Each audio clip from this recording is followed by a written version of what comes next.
बहुत बहुत धन्यवाद। अपने आप में एक अलग किस्म के इस फंक्शन में हम सब के शिक्षा में, हेल्थ में, इंफ्रास्ट्रक्चर में और समाज की दुश्वारियों को दूर करने के लिए हमारे मेंटर, नेशनल कन्वीनर ऑफ आम आदमी पार्टी श्री अरविंद केजरीवाल जी, इनको क्रांतिकारी मुख्यमंत्री के तौर पर भी जाना जाता है, बिल्कुल उनके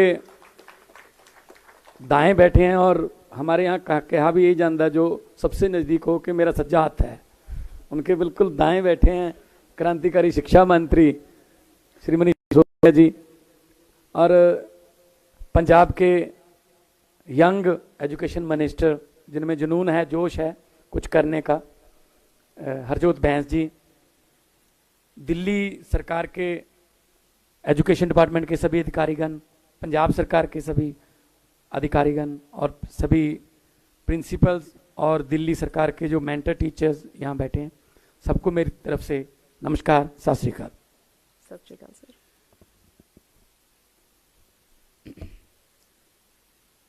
हिसार जिले के एक गांव में, शिवानी गांव में एक लड़का पैदा हुआ, एक घर में, आम नॉर्मल घर में। पढ़ने का बहुत जुनूनी था, साथ साथ में गरीबों की हेल्प करने का भी जुनून था। आमतौर पे पेरेंट्स का होता है कि मेरा बच्चा बड़ा होकर अफसर बने, तो अफसरी के एग्ज़ाम दिए, उसका रिजल्ट आने में थोड़ा टाइम लगता है, यूपीएससी का रिजल्ट आने में। तो इन द मीन टाइम जो जुनून गरीबों की झुग्गी झोपड़ियों में जाके गरीबी को बहुत नज़दीक से देखने का, वो पूरा करने का फैसला किया। In the meantime result आ गया, वो चुने गए, आईआरएस ऑफिसर के तौर पे चुने गए।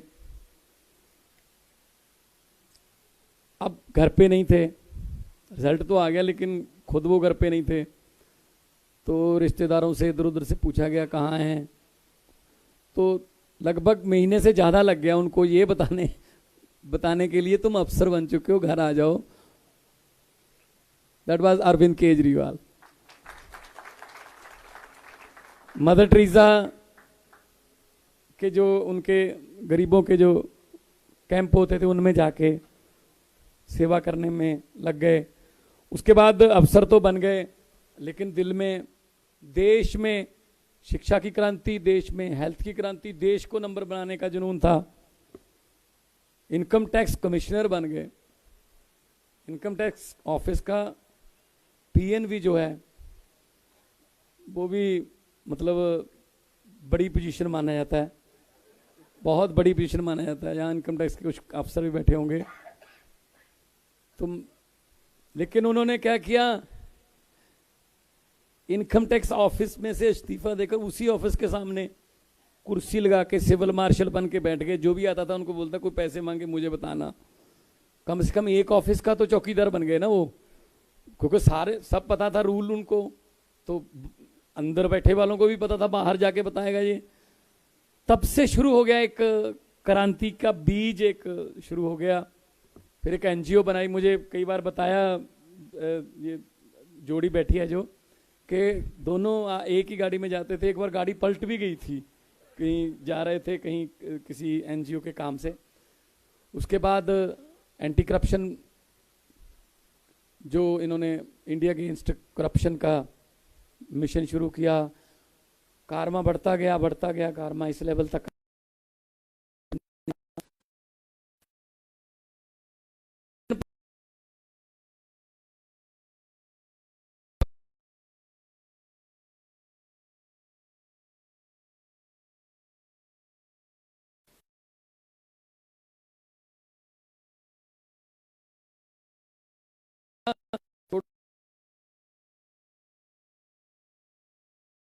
करेंगे नहीं, 90% खराब में 10% तो ठीक है, हम 10 को 90 में कन्वर्ट कर सकते हैं। मनीष जी की ड्यूटी लगी, डिसीजन लेते गए। एक बात मैं भी अपने एक्सपीरियंस से कह सकता हूं कि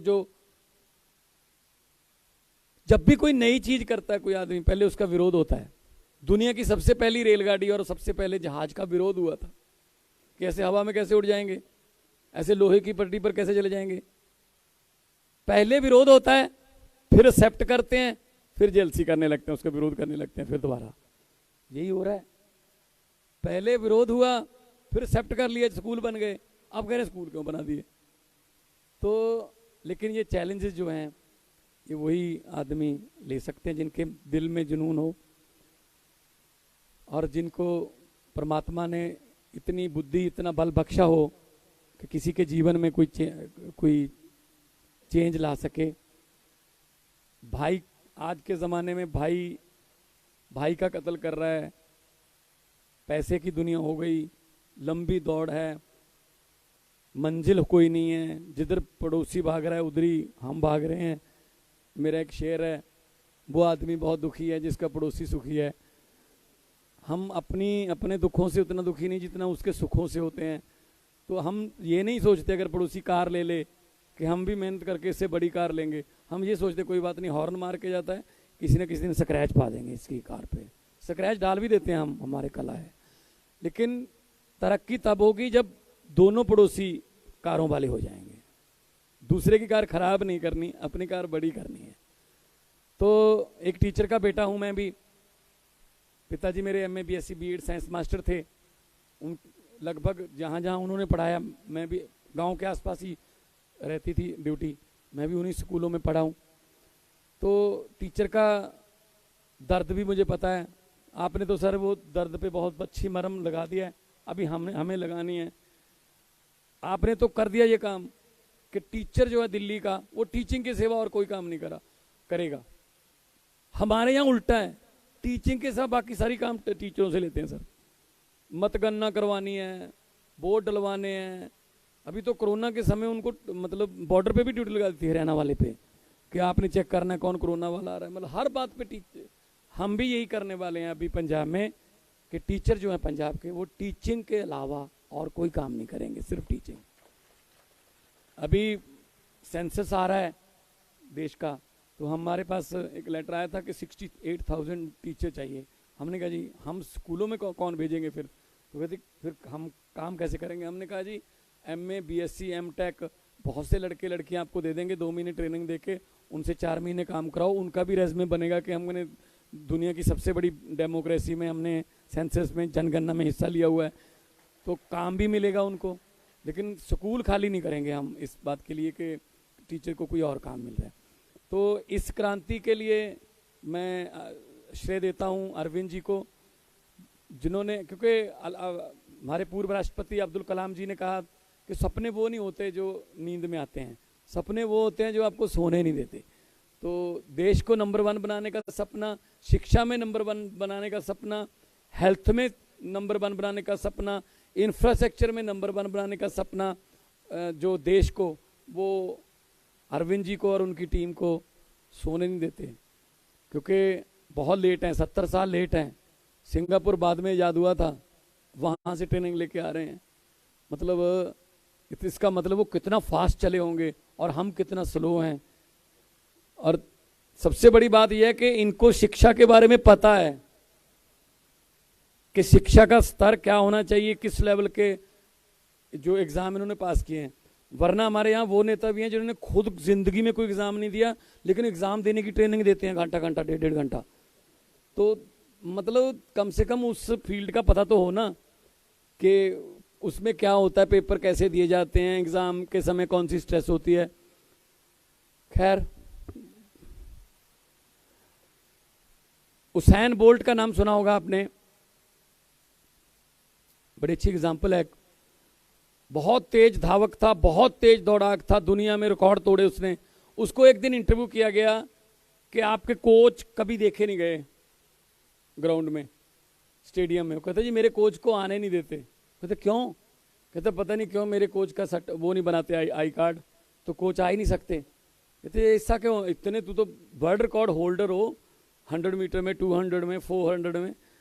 आपके कोच को क्यों नहीं आने देते? कहते पता नहीं क्यों नहीं आने देते कोच को मेरे को। कहते क्या नाम है कोच का? नाम बताइए, हम एफर्ट करते हैं। ये तो बहुत ही बड़ी मिस्टेक है इंडियन इंटरनेशनल ओलंपिक एसोसिएशन की। उसने कहा जी जमैका में पला हूँ, गाँव में जंगल था तो मजबूरी में शिकार करके लाते थे खाना खाने के लिए, तो चीते पीछे पड़ जाते थे, चीते से बचने के लिए भागते थे। अगर एक स्टेप इधर उधर हो गया चीता बिल्कुल पास ही आ रहा है। जिनके चीते कोच हों उनको कोई हरा सकता है? उनको कोई हरा सकता है जिसकी कोचिंग चीते ने दी हो, जिसको मजबूरी में चीते से बचने के लिए भागना है। और पेड़ भी हैं, सब कुछ है, उनको सबको हर्डल्स को पार करना है, तब बच जाओगे। जिंदगी के लिए भागना है। तो मैं भी ऐसे उम्मीद करता हूं कि हमारे जो टीचर्स हैं वो एक ऐसे कोच हों कि वो बच्चों को, मतलब हुसैन बोल्ट भी बनाएं, वो बच्चों को उनमें से कल्पना चावला भी निकले, उनमें से बड़े बड़े साइंटिस्ट, बड़े बड़े डॉक्टर, बड़े बड़े प्लेयर निकलें आपके पढ़ाए हुए। और सबसे बड़ी बात यह है, आज मैं अरविंद जी का चेहरा देख रहा हूँ, बहुत खुश नजर आ रहे हैं। ऐसी लाली इनके चेहरे पर तभी आती है कि जब उनका कोई काम हो गया हो, कि मैं दिल से ये चाहता था ये काम हो गया। क्योंकि जब भी कोई पेड़ छांव देने लगता है, छाया देने लगता है, या कोई पेड़ फल, या कोई पौधा फूल देने लगता है, सबसे ज्यादा खुशी उसके मालिक को होती है जिसने वो सींचा होता है। तो आज एक माली के सामने उनके लगाए हुए कितने पेड़ जो हैं वो फल, छांव और फूल जो हैं रंग बिरंगे खिल रहे हैं। तो सर थैंक्स ए लॉट कि आपने हमें ये मौका दिया कि आपने लेट शुरू किया था 2015 में, लेकिन आपने हमें जल्दी शुरू करने का अवसर दिया। और आपने तो ये भी वहाँ मोहल्ला क्लिनिक का जब करने आए थे 27 जनवरी को, तो आपने कहा था कि हमने तो पहले 100 ही बहुत मुश्किल से बनाए थे, लेकिन हमने 5-6 महीने में 500 मोहल्ला क्लिनिक हमने जो है बना रखे हैं। तो क्योंकि यहाँ की जो डिफ़िकल्टीज थी वो पंजाब में नहीं आएंगी, क्योंकि इनके पास एक्सपीरियंस है कि ऐसा करोगे तो ऐसा हुआ था दिल्ली में, इसलिए हम सीधा वहीं से शुरू करें जैसा ठीक हो गया था। और एक कहावत है, पंजाबी में है, मैं हिंदी में बोल देता हूँ, वही सेम ही है कि एक्सपीरियंस, जैसे अभी बात कर रहे थे कि हमने इनसे सीखा, उन्होंने सिंगापुर से सीखा, पहले सिंगापुर से सीखा, अब उनसे भी सीख रहे हैं। एक्सपीरियंस वो कंगा है, एक्सपीरियंस वो कंगा है जो आदमी को तब मिलता है जब आदमी गंजा हो जाता है। इसलिए सबसे अच्छी बात यह है, कंगा अपने हाथ में तब ले लो जब आपके सर पे बाल हों। दूसरों का एक्सपीरियंस यूज कर लो, दूसरों का एक्सपीरियंस इस्तेमाल करके कंगा जल्दी मिल सकता है आपको, जैसा कि आप आज कर रहे हो, एक दूसरे का एक्सपीरियंस जो है वो शेयर कर रहे हो। नॉलेज शेयरिंग में दिल्ली और पंजाब का हमारा एग्रीमेंट हुआ था, वो यही था, जैसा कि बताया गया कि ऐसे एक्सचेंज प्रोग्राम जो है चलने चाहिए, वोकेशनल ट्रिप्स होने चाहिए, छुट्टियों में आ जाएं, हमारे टीचर यहाँ आ जाएं, आपके वहाँ आ जाएं, और मतलब हमें रिजल्ट चाहिए। जब रिजल्ट आए तो पता चले कि हमारा मुकाबला आपस में ही है कि 99.7% आता है सर, तो हम 99.89 की तरफ जो है हमारा गोल रहेगा। तो जितने भी हमारे प्रिंसिपल्स 36 प्रिंसिपल जो सिंगापुर होके आए हैं, मुझे लगता है कि वो एक एनर्जी से भर के, एक पॉजिटिव एनर्जी से मतलब भरे हुए और जोश के साथ भरे हुए, एज पंजाबीज आर नोन जोशीले, and we are global citizens. एक ही स्टेट है सर पंजाब जिसकी फ्रेंचाइज हैं। वैनकूवर में भी एक पंजाब है, टोरंटो में एक पंजाब है, एडमिंटन कैलगरी में पंजाब है, सैन फ्रांसिस्को में पंजाब है, न्यूयॉर्क में पंजाब है, मेलबर्न में पंजाब है, सिडनी में पंजाब है, सिंगापुर में भी गुरुद्वारा साहब देखा होगा पंजाब है। तो हम तो जहाँ जाते हैं वहाँ अपना छाप छोड़ते हैं। तो इसलिए पंजाबीज जो हैं वो अपनी हॉस्पिटैलिटी के लिए और हार्ड वर्किंग के लिए भी जाने जाते हैं। मुझे उम्मीद है मुझे उम्मीद है कि ये जो 36 हमारे टीचर गए हैं, ये इनको कई गुना से मल्टीप्लाई करेंगे अपने बच्चों को सिखाने में, और फ्यूचर में और भी अच्छे अच्छे ट्रेनिंग जो ट्रिप्स हैं जहाँ भी हमें अच्छा मिलेगा सीखने के लिए, जैसे आपने कहा है कि टीचिंग की बजाय लर्निंग, तो सीखने के लिए कहीं भी जा सकते हैं। तो मैं यही कहूँगा कि ये देश जो है ये रंग बिरंगे फूलों का देश है। गुलदस्ता कभी भी एक रंग का नहीं होता। अगर एक रंग के फूल हैं, गुलदस्ते को 2 दिन से ज़्यादा आप देख नहीं पाओगे। उसको देखते ही इसीलिए हैं क्योंकि उसके रंग बिरंगे फूल हैं, हर फूल का अपना रंग है। लंबे सफ़र को मीलों में मत बांटिए, कौम को कबीलों में मत बांटिए, एक बहता दरिया है मेरा भारत देश, इसको नदियों और झीलों में मत बांटिए। इस देश को नंबर 1 बनाना है, जो सपना है अरविंद जी का और हमारा सबका सपना है, हम उनके सिपाही हैं। और जहाँ जहाँ ड्यूटी लगेगी, जिस मोर्चे पर भी ड्यूटी लगेगी, हम काम करते रहेंगे। हम कोई भी हम 4 बैठे हैं, वो वकील LLB हैं, सर IAS अफसर, IRS ऑफिसर, ये ZTV में बहुत बड़े पत्रकार थे, मैं कलाकार था। हमें क्या ज़रूरत पड़ गई थी इधर आने की, लेकिन दिल में एक जुनून था कि दुनिया में आते हैं लोग, चले जाते हैं, लेकिन कुछ ना कुछ करके जाएं देश के लिए, किसी की ज़िंदगी बदल दें, तो इससे बड़ा पुण्य कोई नहीं होगा। तो आपके पास तो बहुत मौका है। You are known as nation builder, कौम के निर्माता के तौर पे आपको माना जाता है। और सचमुच में जब लेट 50s में सर जवाहरलाल नेहरू जब प्रधानमंत्री बने इलेक्शन के बाद, पहले तो इलेक्शन नहीं हुई थी, फिर इलेक्शन के बाद जब बने तो सिंगापुर में कोई वर्ल्ड लेवल की कॉन्फ्रेंस थी, तो सिंगापुर की वो नेशनलिटी और वो बात कर रहे थे कि हाँ देशभक्ति इतनी है। तो जवाहरलाल नेहरू जी ने कहा जी मैंने इतने सड़कें बना दी, इतने पुल बना दिए। तो सिंगापुर के जो किंग थे उन्होंने कहा जी मैंने तो कौम बना दी, बाकी सब कुछ ही अपना खुद बना लेंगे।